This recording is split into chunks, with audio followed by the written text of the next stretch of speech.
বাউলরা চাইতেছে কি আবুল সরকারের মুক্তি। কেন?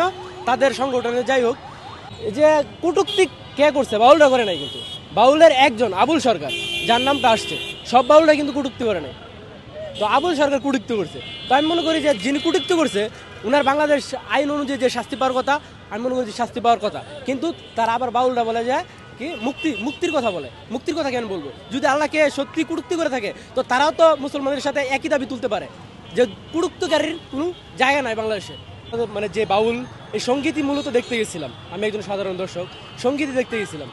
কিন্তু ঘটনাক্রমে যে জিনিসটা দেখলাম যে প্রায় 8 থেকে 10 জন তৌহিদি জনতা, যারা বাউল শিল্পীরা গান করতেছিল, এই জায়গায় আসছে। তারা আসার পরে মানে তাদের মানে উক্তি ছিল এরকম যে, মানে আমি যেটা দেখছি চোখে, তাদের উক্তি ছিল এরকম যে আমরা যার বিরুদ্ধে মানে আবুল সরকার, হ্যাঁ বাউল আবুল সরকারের যাতে মুক্তি না পায় সেজন্য এখানে যে তারা ওই দাবিটা তুলছে যাতে মুক্তি না পায়, কারণ আল্লাহকে কটূক্তি করছে।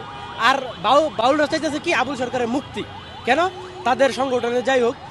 তো এখানে কথা হচ্ছে গিয়া, তারা বলছে কি যে আবুল সরকার যে নামটা লেখা, এটা এখানে লেখা থাকতে পারবে না। তারা বাউল সঙ্গীত করুক, সমস্যা নেই, তাতে কোনো সমস্যা নেই। যে 8-10 জন আসছে তারা বলছে যে বাউল সঙ্গীত করুক, কোনো সমস্যা নাই, কিন্তু আবুল সরকারের নাম থাকতে পারবে না, যিনি নাকি আল্লাহকে কটূক্তি করছে।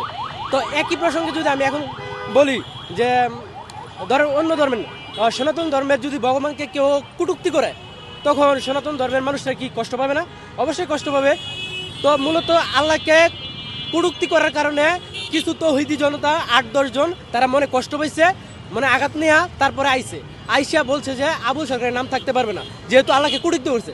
এখানে তো আমি দেখি না বিশৃঙ্খলার কিছু হয়েছে। তবে হ্যাঁ, বরঞ্চ বাউলরাই ধাক্কায় আরো সরাই দিছে যখন এই কথা বলছে।